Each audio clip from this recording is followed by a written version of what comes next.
Je voulais qu'on vienne aussi sur cette menace du président Donald Trump, pas content du tout après l'adoption de la taxe GAFA qui vise les géants américains du numérique. Voilà ce qu'il a tweeté ce week-end. Nous annoncerons bientôt une action réciproque substantielle après la stupidité de Macron. Il évoque l'exportation des vins français vers les États-Unis. J'ai toujours préféré les vins américains aux vins français. Vous la prenez au sérieux, vous, cette menace ?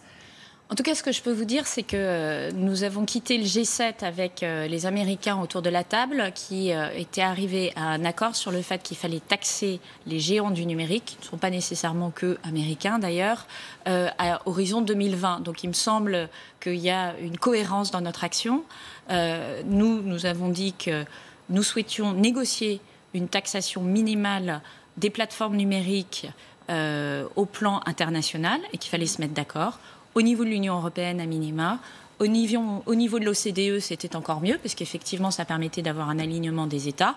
On a objectivement des points de convergence. On est tous des États, on paye de l'éducation, on paye des infrastructures.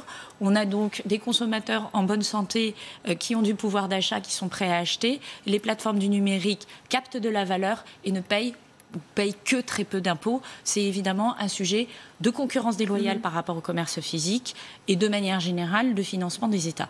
Donc on a un intérêt à agir, cet intérêt est partagé, il a été concrétisé dans la négociation qu'a menée Bruno Le Maire au G7 et qui était très claire sur l'idée qu'il fallait y aller. L'OCDE travaille sur le sujet. Nous avons 24 États sur 28 en Europe qui sont d'accord pour taxer le numérique et 5 ou 6 États européens qui sont en train de prendre une législation. Je suis confiante sur le fait qu'on est en train d'avancer massivement sur ce sujet-là et je crois que la France peut se féliciter d'avoir un rôle d'avant-garde pour poser ce débat de manière continue, appuyée et effectivement en étant courageux. Donc on va avoir quelques tweets, et c'est la vie.